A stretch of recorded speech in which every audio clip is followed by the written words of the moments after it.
संभल पहुंचे प्रधानमंत्री नरेंद्र मोदी ने आज कल्की धाम मंदिर की आधारशिला रखी। साथ ही वैदिक मंत्रोच्चार के बीच पीएम मोदी ने कल्की धाम मंदिर का भूमि पूजन किया। इस दौरान कार्यक्रम में मुख्यमंत्री योगी आदित्यनाथ, आचार्य प्रमोद कृष्ण, जगत गुरु अवधेशानंद गिरी, कैलाश नंद गिरी समेत देश भर से आए कई साधु संत उपस्थित रहे, जबकि कई धार्मिक नेता और गणमान्य व्यक्ति भी शिलान्यास समारोह में उपस्थित रहे।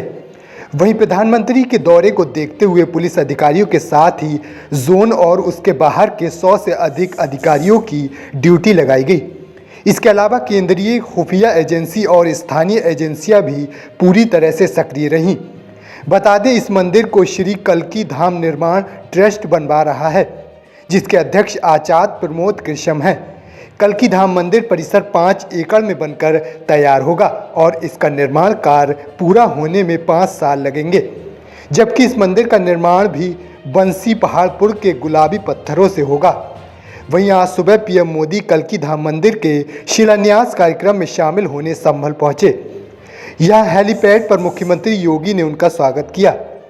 इसके बाद वह सीधे कार्यक्रम स्थल पहुंचे, जहां पीठाधीश्वर आचार्य प्रमोद कृष्णम ने पीएम मोदी का स्वागत किया, जिसके बाद पीएम मोदी ने वैदिक मंत्रोच्चार के बीच कल्की धाम मंदिर का भूमि पूजन किया। वहीं जनसभा को संबोधित करते हुए पीएम मोदी ने कहा कि इस मंदिर का निर्माण भी बंसी पहाड़पुर के गुलाबी पत्थरों से होगा।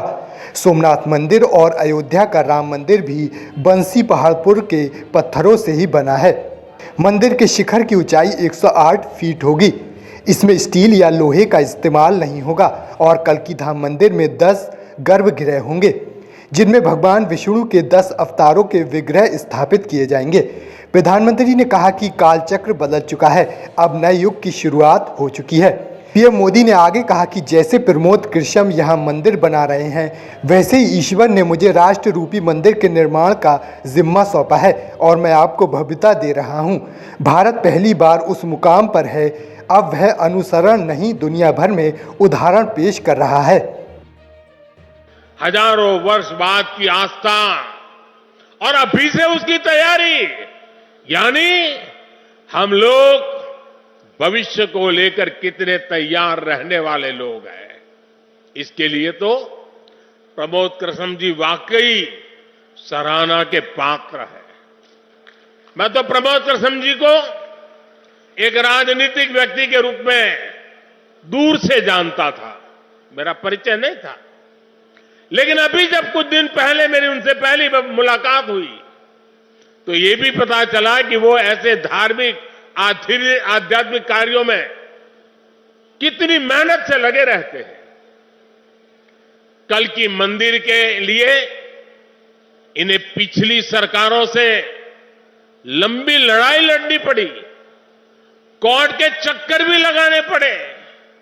वो मुझे बता रहे थे कि एक समय उन्हें कहा जा रहा था कि मंदिर बनाने से शांति व्यवस्था बिगड़ जाएगी।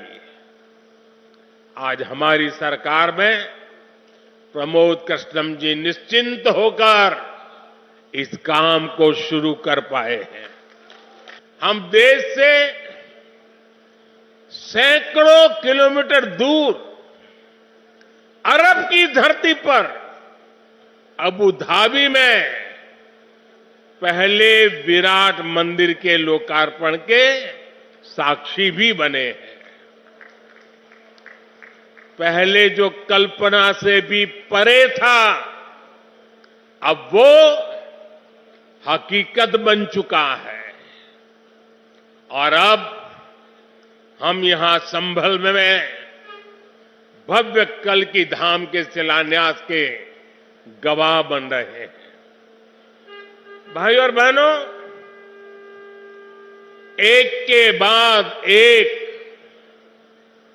ऐसे आध्यात्मिक अनुभव, सांस्कृतिक गौरव के ये पल हमारी पीढ़ी के जीवन काल में इसका आना, इससे बड़ा सौभाग्य क्या हो सकता है। वहीं पीएम मोदी ने विपक्ष पर इशारों ही इशारों में हमला बोला और चंदे पर चुटकी लेते हुए कहा कि आज ज़माना ऐसा बदल गया है कि सुदामा अगर पोटली में चावल देते तो वीडियो निकल जाती और सुप्रीम कोर्ट में PIL दायर हो जाती कि भगवान कृष्ण भ्रष्टाचार कर रहे हैं।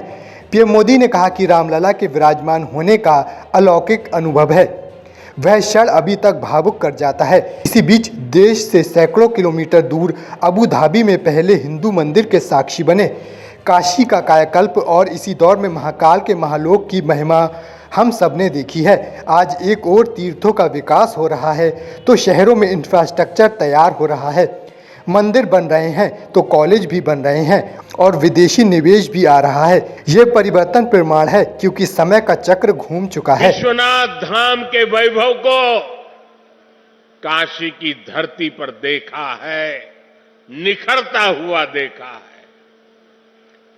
इसी कालखंड में हम काशी का कायाकल्प होते देख रहे हैं। इसी दौर में महाकाल के महालोक की महिमा हमने देखी है।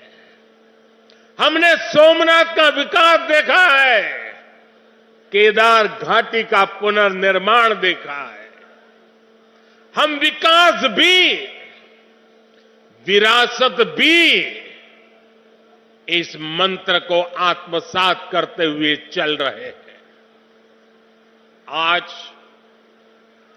एक और हमारे तीर्थों का विकास हो रहा है तो दूसरी ओर शहरों में हाई टेक इंफ्रास्ट्रक्चर भी तैयार हो रहा है। आज अगर मंदिर बन रहे हैं तो देश भर में नए मेडिकल कॉलेज भी बन रहे हैं। आज विदेशों से हमारी प्राचीन मूर्तियां भी वापस लाई जा रही है और रिकॉर्ड संख्या में विदेशी निवेश भी आ रहा है। ये परिवर्तन प्रमाण है साथियों, और प्रमाण इस बात का है समय का चक्र घूम चुका है। एक नया दौर आज हमारे दरवाजे पर दस्तक दे रहा है।